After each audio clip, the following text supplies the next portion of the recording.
Authorities are still looking for answers after a deadly crane collapse in Seattle. This morning, we are seeing new video of the moment it fell. It didn't make sense for her to, I couldn't imagine her passing away. Friends and family are remembering one of the victims who died in that crane collapse. Authorities say she was a freshman at Seattle Pacific University. Local middle schoolers are getting ready to deliver the fruits of their labor to nearby homes. Students say a project pushed them to work with others and share a little bit of their culture.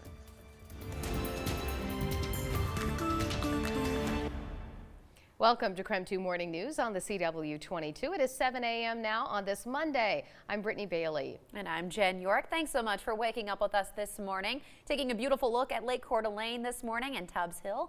The sun is out, but yes. boy, it is cold this morning if you haven't been outside.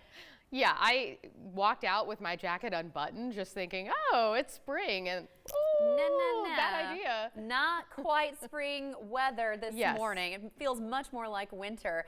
Evan Arani is in the Weather Center this morning tracking those cold temperatures. Yeah, that's the thing. If you look outside, it might fool you with sunny blue skies that we're waking up to maybe warmer than average temperatures, but not quite the case. We are actually pretty well below average for our overnight lows. You can see what we have in effect due to those cold temperatures. A freeze warning for 1 more hour. If you've got any sensitive vegetation outside, or if you yourself are going to be outside, maybe a good idea to either cover those plants, but maybe also cover yourself. Here's what we have as far as those current temperatures. 36 degrees in Spokane, 33 in Coeur d'Alene, 36 in Pullman, and still 28 degrees right now in St. Mary's. Now, Central Washington has been a little bit warmer throughout the last couple hours. We're at 43 in Omak and 40 in Wenatchee. When you factor in the breeze that is outside, there's a little bit of wind. Keep in mind, a lot of those temperatures are in the 20s. Now, going on with the remainder of your day, we've got temperatures making their way to the mid to upper 50 degree range. We're going to be seeing a gradual warm up as the week goes on. So Tuesday, tomorrow, we've got 59 degrees for that afternoon high,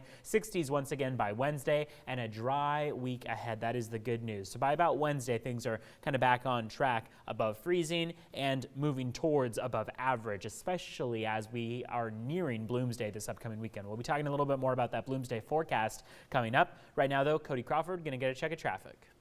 Good morning. I want to remind drivers that 5th Avenue at 5th Street is closed. Authorities are investigating a reported shooting in the area. So if you typically drive through downtown and use this road, I'd give yourself a few extra minutes to get around. That is the only update I have, so I will go ahead and send it back to Brittany and Jen in the studio. Cody, thank you. This morning, we are seeing new video of the deadly crane collapse in Seattle. 4 people died, several others were hurt. Our sister station received exclusive video of the moment it happened. The video comes from a dash camera of someone who was driving in that area.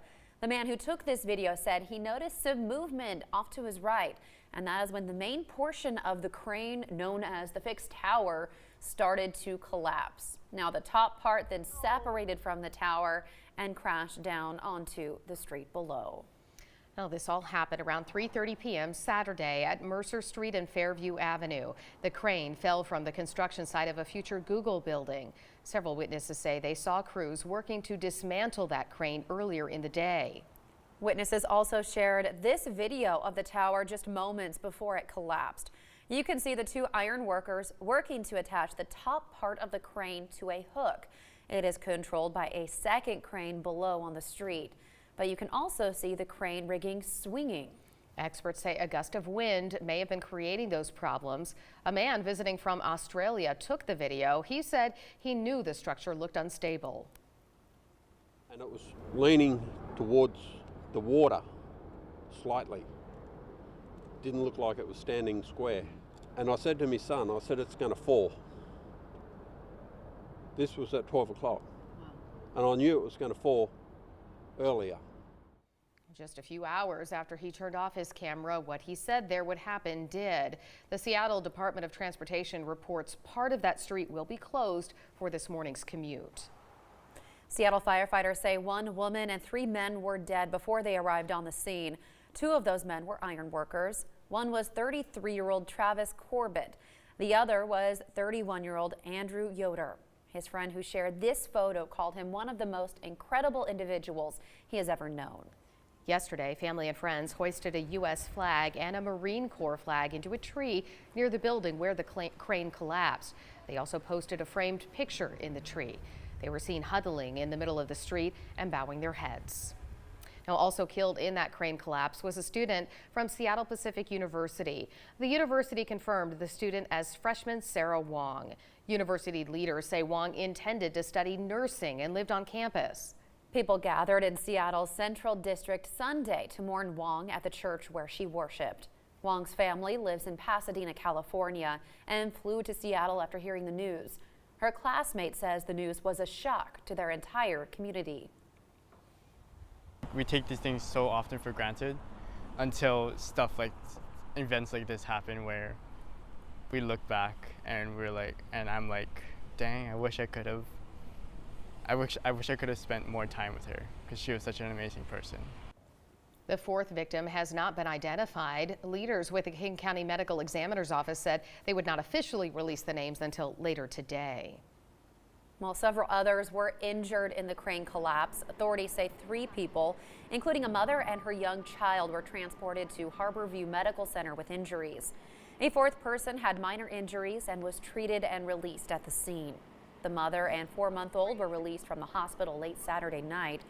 A 28-year-old man is still in the hospital in satisfactory condition at last check. While this is still a developing story, for more information, you can head to our website at KREM.com. You can also check our social media sites for the latest updates. Well, some local students are excited to present what they have been working on for the past 6 weeks. KREM 2's Kiera Alfalin is live this morning to tell us about a project involving middle schoolers and their classroom-grown tomatoes. Good morning, Kiera.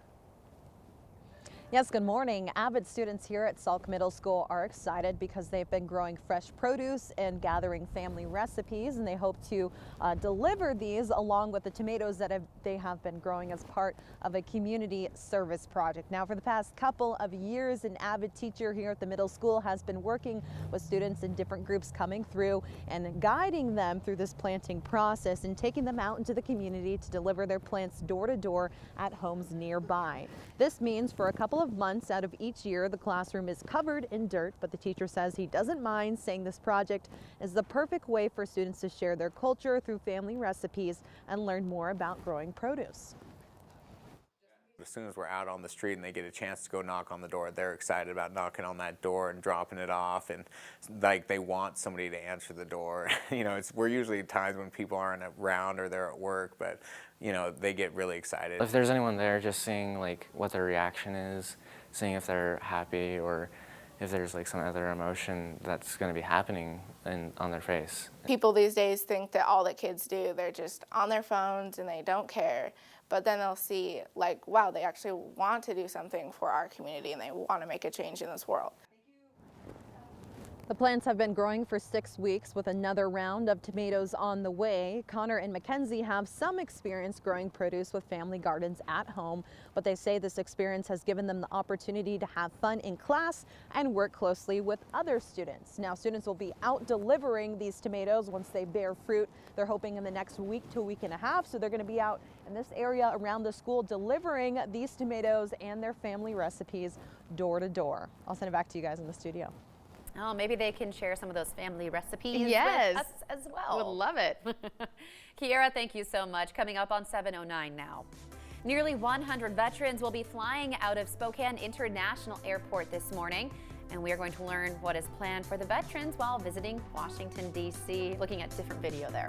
And we're taking a look outside as we go to break. Coming up, we'll be talking a little bit more about those chilly morning temperatures and what to expect as Bloomsday comes this weekend.